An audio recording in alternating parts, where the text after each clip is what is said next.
আসসালামু আলাইকুম। বাহারি রান্নাবান্নায় সবাইকে স্বাগতম। কোরবানির ঈদ তো চলেই এলো, তাই ঈদকে সামনে রেখে আজ আপনাদের সামনে নিয়ে হাজির হলাম বাসমতি চাল, গরুর মাংস আর ঘ্রাণে মাতাল করা মশলা দিয়ে বিফ দম বিরিয়ানি। বিরিয়ানির নাম শুনলেই যেন বাঙালির জিভে পানি চলে আসে। তাই চলুন দেরি না করে ঝটপট রেসিপিটা আপনাদের সাথে শেয়ার করে ফেলি। প্রথমে আমি একটি প্যানে 1 কাপ তেল নিয়ে গরম করে নিয়েছি।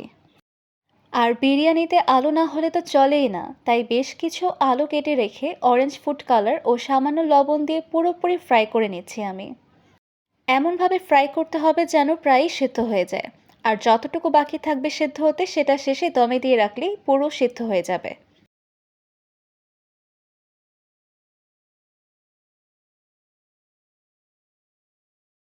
এবার আমি একই প্যানে বেরেস্তার জন্য 3 কাপ পেঁয়াজ কুচি দিয়ে দিচ্ছি।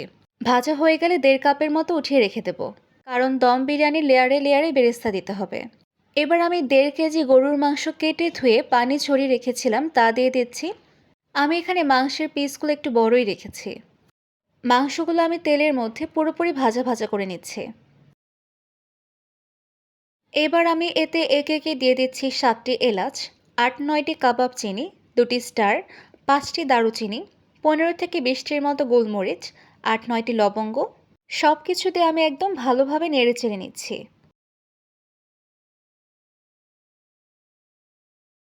এখন আমি দিয়ে দিচ্ছি 2 টেবিল চামচ আদা পেস্ট, আর সাথে দিয়ে দিচ্ছি আমি 2 টেবিল চামচ রসুন পেস্ট। সব কিছু দিয়ে আমি একদম ভালোভাবে নেড়ে চেড়ে নেব, যাতে ভালোভাবে ব্লেন্ড হয়ে যায় রসুন পেস্ট আর আদা পেস্ট।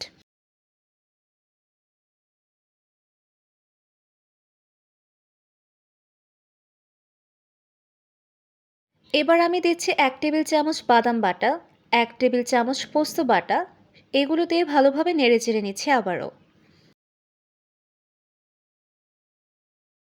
এখন আমি দিয়ে দিচ্ছি 2 টেবিল চামচ টমেটো সস। টমেটো সস দিয়ে আমি আবারও একটু নেড়ে নিচ্ছি। আমি টক দই একদম সুন্দরভাবে ফেটিয়ে 1 কাপ দিয়ে নেড়ে নিচ্ছি।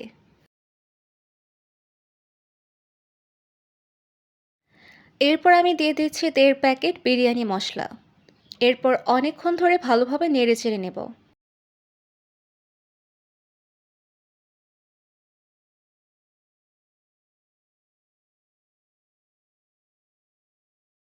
এখন আমি দিচ্ছি পর্যাপ্ত পরিমাণে গরম পানি। গরম পানি দিয়ে নেড়ে চেড়ে রান্না করতে থাকবো। গরুর মাংসের ধরনের ওপর ডিপেন্ড করে পানি ব্যবহার করতে হবে। এবার অপেক্ষা করব মাংস রান্না করা পর্যন্ত। আমি লবণ দিতে ভুলে গিয়েছিলাম, এই ফাঁকে আমি স্বাদ মতো লবণও দিয়ে দিচ্ছি। আমার মোটামুটি সময় লেগেছে 30 মিনিটের মতো গরুর মাংস রান্না করতে। মাংস রান্না শেষ হলে বাসমতি চাল সিদ্ধ করার প্রস্তুতিতে চলে যাচ্ছি। আমি 4 কাপ বাসমতি চাল নিয়েছি, ভালো করে ধুয়ে সেদ্ধ করতে দিচ্ছি। একটু পরিমাণে বেশি পানি নিয়ে ফুটিয়ে নিলাম। এরপরে ফুটন্ত পানিতে 5-6টি তেজপাতা, 6-7টি এলাচ, 4টি দারুচিনি, 3টি স্লাইস করা লেবু দিয়ে দিচ্ছি। এরপর আমি স্বাদ মতো লবণও দিয়ে দিচ্ছি, যাতে চালের ভেতরে চলে যায়। আমি চালটা প্রায় 90%ই সেদ্ধ করে নেব। আমার চাল সিদ্ধ হতে সময় লেগেছে 7-8 মিনিটের মতো। আমার চালগুলো সেদ্ধ হয়ে এলে আমি চালগুলো উঠিয়ে অন্য একটি পাত্রে রেখে দেব। অনেকেই সরাসরি চালগুলো মাংসের ওপর দিয়ে দেয়, এতে করে কিন্তু চাল নরম হয়ে যাওয়ার সম্ভাবনা আছে। আর নরম হয়ে গেলে দম বিরিয়ানির আসল টেস্টটাই পাওয়া যাবে না। এদিকে আমি যে বেরেস্তাগুলো রেখে দিয়েছিলাম সেগুলো বেশ কিছু চিনি দিয়ে মাখিয়ে রেখে দিচ্ছি।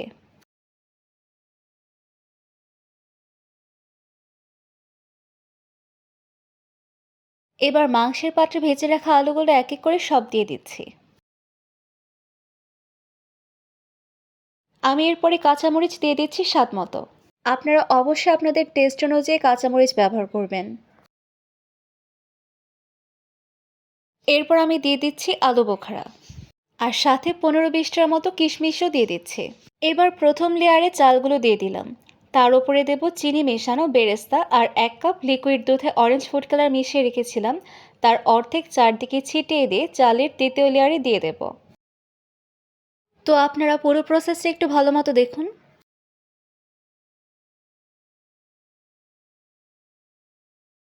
এর ওপর আবারও বাকি চিনি মেশানো বেরেস্তা দিয়ে দিচ্ছি। আবারও কিছু কিশমিশ দিব, বাদাম কুচিয়ে দিয়ে দিব বেশ খানিকটা।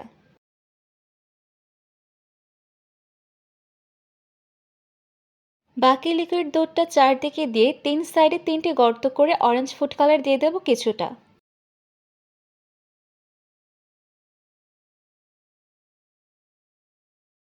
আর শেষমেশ উপর দিয়ে ঘি ছিটিয়ে ঢেকে রাখবো। আর আটা বা ময়দা দিয়ে চারদিকে আটকে দেবো খুব ভালোভাবে। এবার অপেক্ষা করব 25 মিনিটের মতো দমে রাখার জন্য। আমার ঠিক 25 মিনিট পরেই দম বিরিয়ানিটা হয়ে গেছে। ভিডিওটা দেখে আপনারা বুঝতেই পারছেন কতটা ঝরঝরে হয়েছে, একটুও নরম হয়ে যায়নি। আর বিশ্বাস করুন খেতে এতটা দারুণ হয়েছে রেস্টুরেন্টের স্বাদকেও হার মানাবে। আশা করি আমার আজকের ভিডিও আপনাদের ভালো লেগেছে। সবাই অবশ্যই লাইক, কমেন্ট, শেয়ার এবং সাবস্ক্রাইব করে পাশে থাকবেন। সবাইকে অনেক ধন্যবাদ।